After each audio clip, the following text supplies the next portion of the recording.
वक्त कानून को लेकर लड़ाई थी ये आम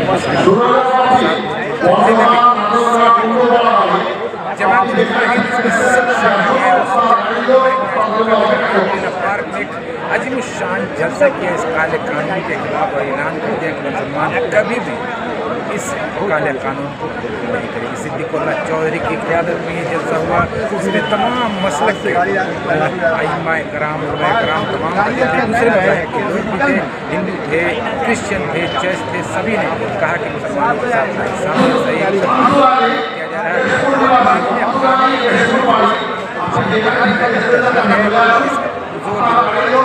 सिद्दीकुल्लाह चौधरी ने ऐलान किया है इस जलसे के जरिए जल्दी ब्रिगेड में मुत्तहिद होकर इस लड़ाई में शामिल होने का आह्वान किया।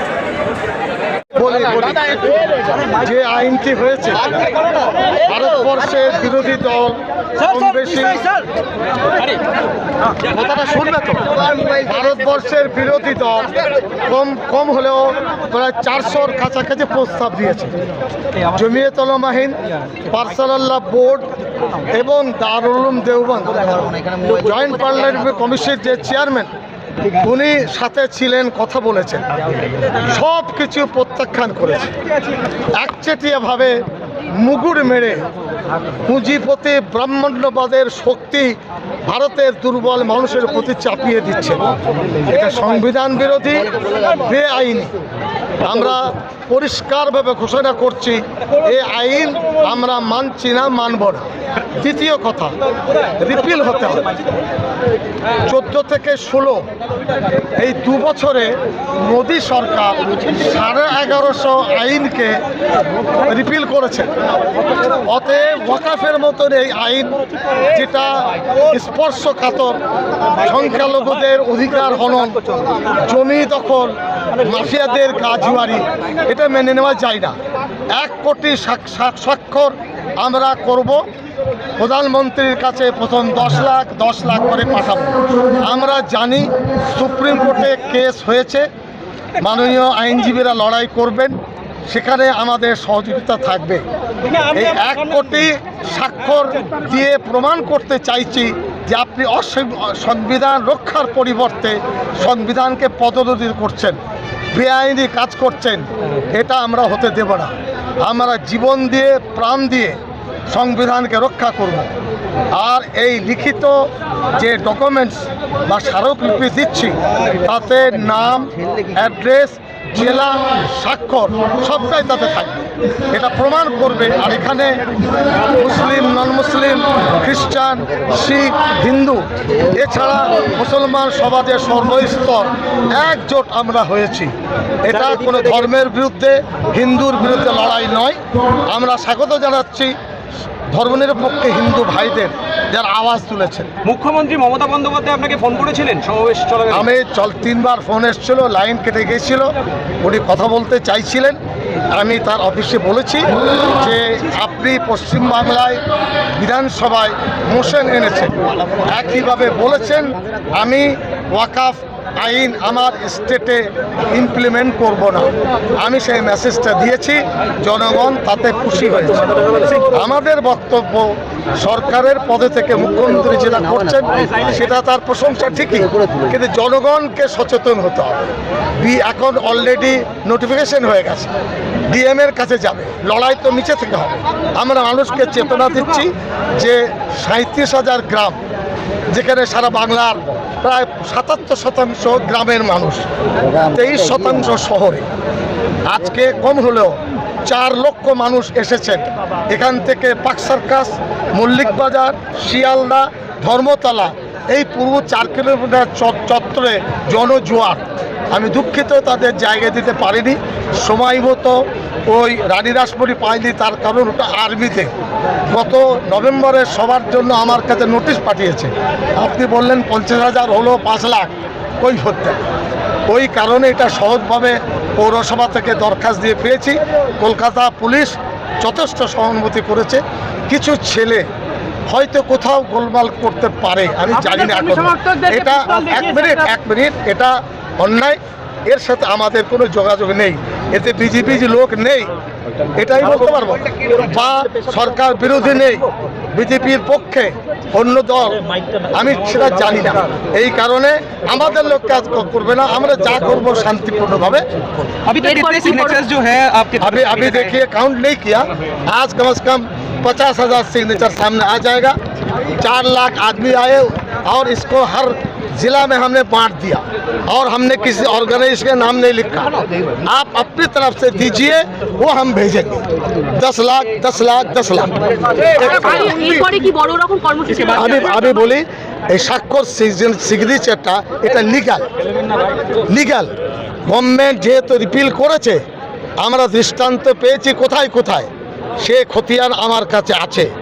অতএব আগে আইনের পথে গিয়ে 1 সপ্তাহ 10 দিন দেখি সিগনেচার, মোটামুটি 10 লক্ষ মতন সিগনেচার ফার্স্ট আপনার লটে আমরা পাঠাবো।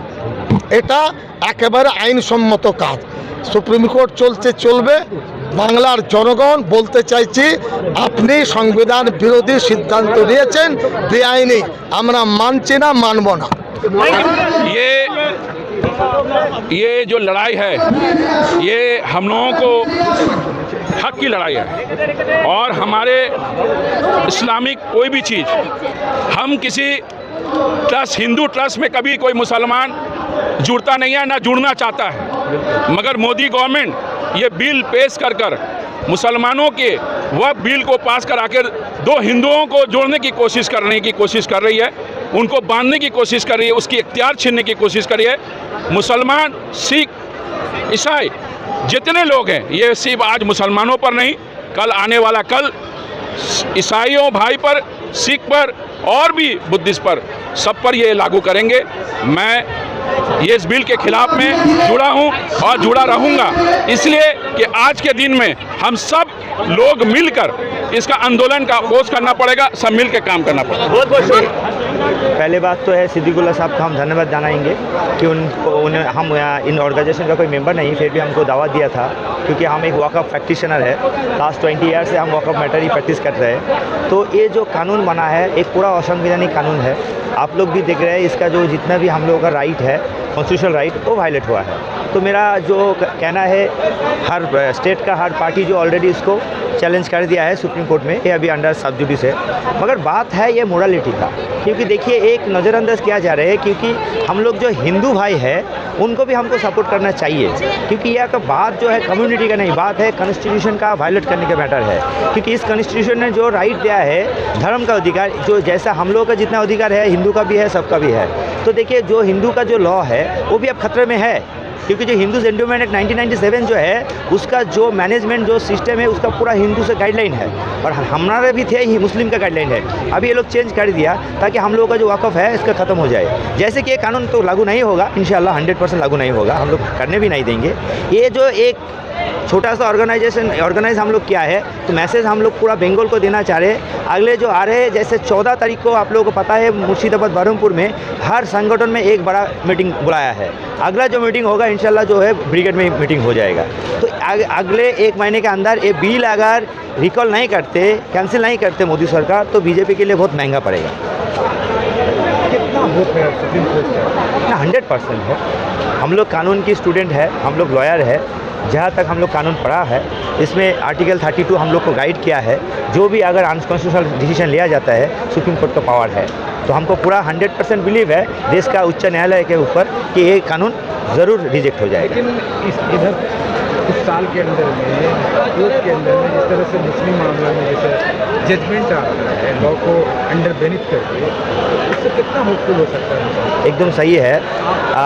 लास्ट जो टेन्योर बीजेपी सरकार का है, इस दरमियान बहुत सारे कानून अपना अपना जिस स्टेट में बीजेपी सरकार है बहुत ले गया, ये आम आदमी को मालूम है। जैसे कि है आपको पता है कि गोमांस के ऊपर भी बिल आया है, जैसे कि मदरसे के ऊपर बिल आया है अलग अलग स्टेट में। तो हम लोग को सबको अलर्ट होना चाहिए और हम लोगों का आंदोलन इतना स्ट्रांग होना चाहिए ताकि गवर्नमेंट का एक मैसेज आए कि अगर एक स्टेप अगर हम मुसलमानों की एगेंस्ट में, कॉन्स्टिट्यूशन के एगेंस्ट में हम लेंगे तो इस सरकार का अगली जो इलेक्शन होगा पूरा डिलीट हो जाएगा स्टेट से, हम लोग का कंट्री से। बीजेपी बोल के कोई स्टेट नहीं रहेगा। आम लोग ये समझ रहे हैं कि जिस तरह से बाबरी मस्जिद का जो जजमेंट आया है उससे आम लोग भी मायूस हैं। उसके बाद फिर एक सुप्रीम कोर्ट। देखिए, इस बारे में दो स्टेटमेंट देंगे। एक स्टेटमेंट जो है उस वक्त का देश का जो हालत था, तो सुप्रीम कोर्ट ने 100% एक बैलेंस ऑर्डर दिया था। हम नहीं बोलेंगे कि 100% कानूनी ऑर्डर है, हम भी कानून थोड़ा पढ़ा है। जो ऑर्डर दिया गया बैलेंस, क्योंकि हम लोगों का कानून में कोई फेथ के ऊपर डिसीजन नहीं देता है। ये सिविल डिस्प्यूट था,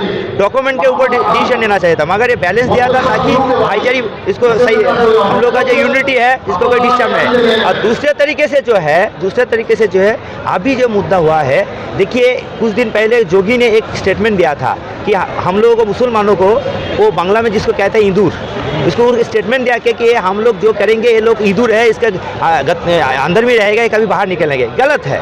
हम लोग इस्लाम के धर्म के मानने वाला है, हम शांति की दूत है, मगर एक टाइम आएगा जब हम लोग का जो सहनशील होता ना, इसको बांध छोड़ेंगे। अगर हम लोग जिन रास्ते में आ जाएंगे, देखिए आज हम कोर्ट छोड़ के इस मैदान में आया है ताकि लोगों को थोड़ा कानून समझ सकते हैं।